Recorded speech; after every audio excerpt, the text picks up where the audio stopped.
with longer memories may be noticing a slight change to the format of these videos. This is due to our continual run-ins with the YouTube copyright police, and I thought in a bid to reduce the amount of footage being used, I'd try going on camera for once. So get used to seeing this, as this is about as good as it's going to get.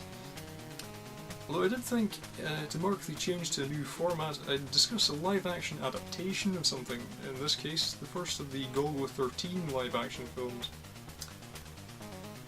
Having repeatedly and somewhat disastrously failed to apprehend Max Boa, a human trafficking boss hiding in Iran, British intelligence resorts to hiring shadowy hitman Duke Togo, alias Golgo 13, in a bid to simply assassinate him, thus leaving Duke to tangle with Boa's colourful henchman and a straight-arrow local cop as he tries to catch up with his target.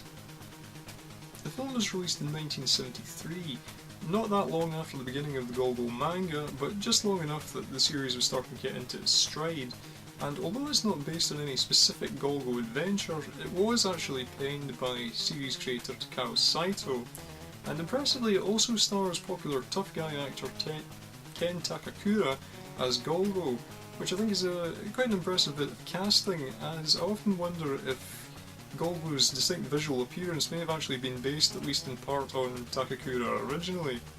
Unfortunately, it's not one of Golgo's more memorable escapades. Most of the individual episodes from the manga tended to be quite short, and this does feel a lot like what you would get if you took one of them and padded it out to make an hour-and-a-half long movie. It also feels kind of toned down a little bit. There's something quite kind of sanitised about it. I often find that the Golgo manga is at its best when Golgo is doing something completely and utterly ridiculous, and really there's not much of that in evidence here. It feels very much like a routine crime espionage thriller of its time. It also shows its age a little bit in occasionally bizarre ways. The opening of the film describes Golgo through a report being typed up on a typewriter, and when giving his physical description, it describes him as being of a yellow colour, which, is that racist? I mean, you know, if a Japanese person says it, is it racist? Can you be racist about yourself? I don't know. The film was directed by Jun'ya Sato, who does a reasonable enough job with the action. It's quite solid and workmanlike for most of the film, but by and large it's quite unremarkable. Really, only in the final reel does the film finally come alive, do we finally get the energy that seems to have been missing for much of the story. Sato also makes surprisingly good use of the scenery. The film was shot entirely on location in pre-revolutionary Iran, which I feel gives it quite an unusual sense of time and place, something that really helped hold my attention during any lulls in the plot.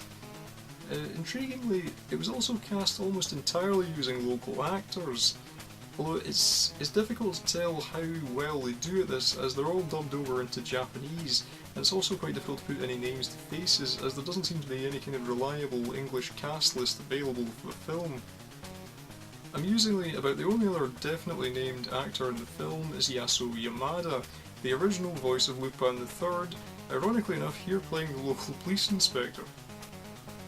Unfortunately, I haven't seen Assignment Kowloon, the second live-action Golgo film made a few years after this one, so really I can only compare it to the professional Isamu Zaki's anime Golgo film from about 10 years later, and really this doesn't compare to that at all.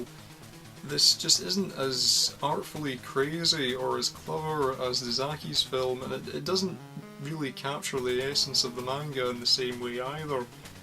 Golgo fans will probably get a kick out of seeing Takakura as the man himself. I feel he certainly bears much more of a physical resemblance than Sonny Chiba, who played Golgo in Assignment Kowloon.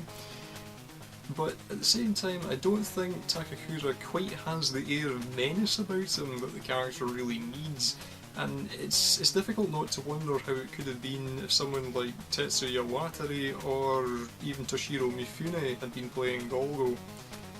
Overall, this is a reasonable enough film of its type, but I feel that it's difficult to know who exactly it's going to appeal to, as out with a few interesting character beats and a novel way for Golgo to dispatch his foe at the end. I don't know how interested the long-term fans will be. At the same time, the writing isn't really sharp enough and the action isn't really memorable enough to give it much appeal to non-fans, out with an interesting glimpse into 70s Tehran. Really though, if you're a newcomer to the franchise, I think it's probably better just to stick with the professional, maybe come back to this later if you're interested. So really that's it for Golgo 13. Hopefully I'll be back soon, and maybe next time I might even find the tripod.